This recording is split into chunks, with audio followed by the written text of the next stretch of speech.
There clearly has been a raid on these funds by the people of Wall Street, and it's cost the savers and the future retirees a lot of money that would otherwise be in their account, independent of the financial collapse. The fact is that the typical 401k investor is a financial novice. They don't know a stock from a bond.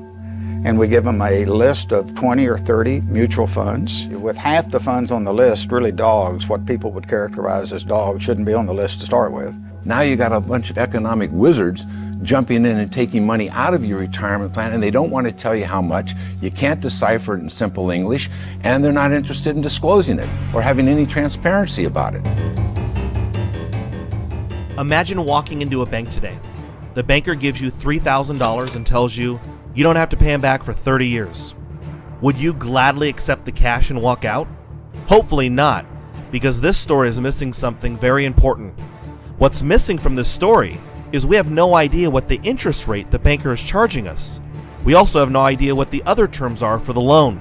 Does this sound familiar to those of you contributing to a 401k plan? This is without a doubt the biggest risk to your 401k. You have no idea what the terms will be when you want to start withdrawing your money. In exchange for deferring income tax today through a 401k contribution, you are paying less tax now and keeping more of your paycheck. This sounds good. However, you still owe the money to the government in the future. Essentially, you are borrowing money from the IRS in hopes that they will treat you fairly when it's time to pay the money back. We don't know what income taxes will be in the future, but I'll bet they'll be a lot higher. The rule where it says you can withdraw the money penalty free at 59 and a half, they can change that to whatever age they want to as well. For all we know, the government could change the minimum withdrawal age to 70 and the tax rate to 75%.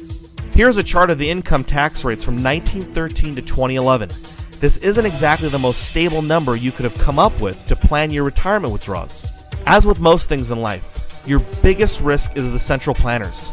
These sociopaths already have too much control and power over our lives. Ultimately, though, the 401k is a cash cow for Wall Street. Wall Street had truly found the perfect cash cow who was willing to buy blindly every single month without question. Talk to anyone who has a 401k and they won't be able to tell you the fees, the investments they are in, or how much they can expect to have by the time they are in their 60s. At best, they will be able to recall that they checked the box, high risk, high return, or conservative. You know, like holding treasury bonds, which is literally lending money to the most bankrupt institution on planet Earth. And most of the people that look at their 401ks have no idea that these fees are being taken out. No. Where would you find it? Where would you find these fees in this prospectus?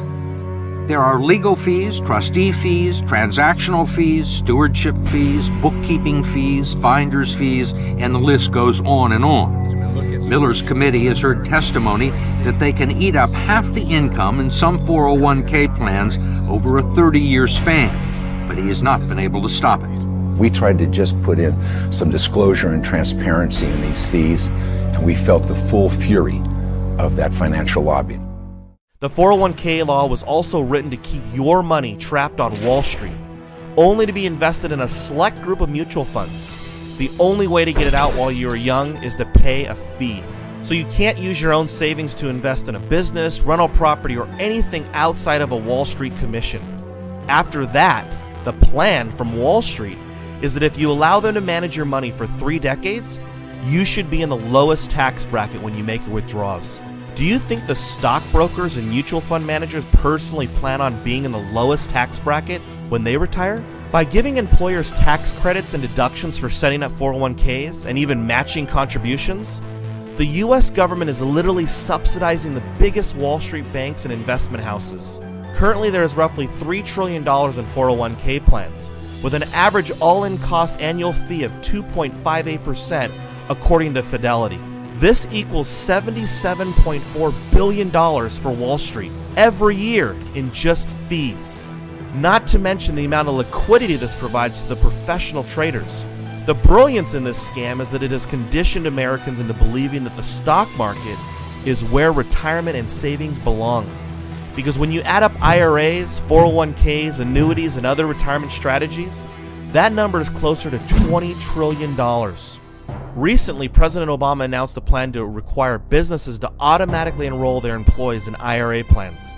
This is reminiscent of the payroll tax withholding of the 1940s, which would put the government just one step away from being able to confiscate our retirement accounts in the future. Obama is already selling a MIRA, telling Americans it would be an account with good returns and no risk. In October of 2010, the National Seniors Council stated, "A recent hearing sponsored by the Treasury and Labor Departments marked the beginning of the Obama administration's efforts to nationalize the nation's pension system and to eliminate private retirement accounts, including IRAs and 401k plans." There are plenty of alternatives to a 401k, starting with your own business, investments, specialized accounts that banks use themselves that are completely outside of the banking sector, cash flowing farmland and rental properties. Gambling your hard-earned wealth in a 401k shouldn't be an option.